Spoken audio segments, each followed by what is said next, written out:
Melbourne is one of the food capitals of the world. This means two things.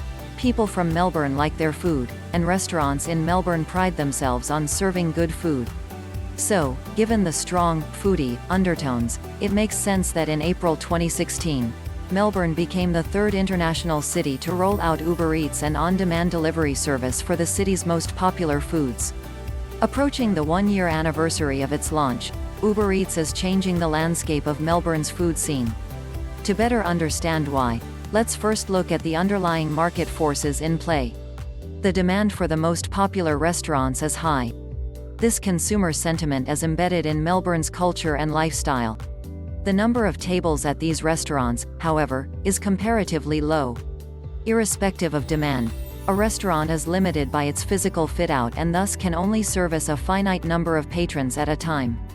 This mismatch represents a market opportunity. There is an excess demand that can be met by increasing supply.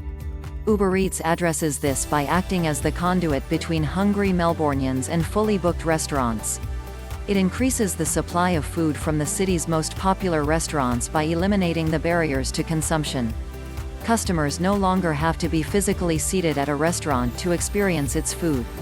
The startup enables customers to get the food they want from the Melbourne restaurants they love, delivered at Uber speed.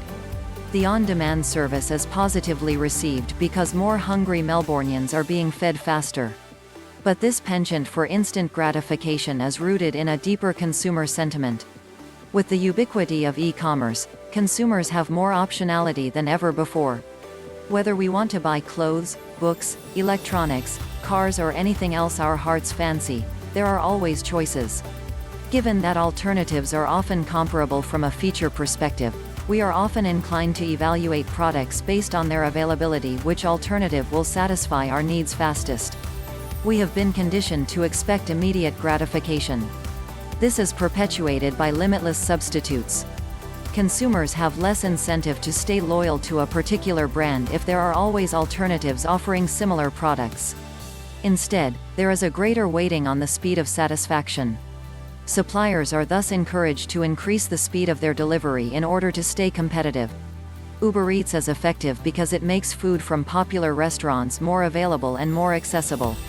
In addition to the market dynamics, however, there are three key elements of UberEats that enhance its stickiness. This seems facetious. It's not.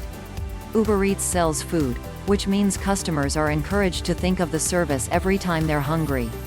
Generally, that coincides with breakfast, lunch and dinner. Realistically, that coincides with more than 3 times a day.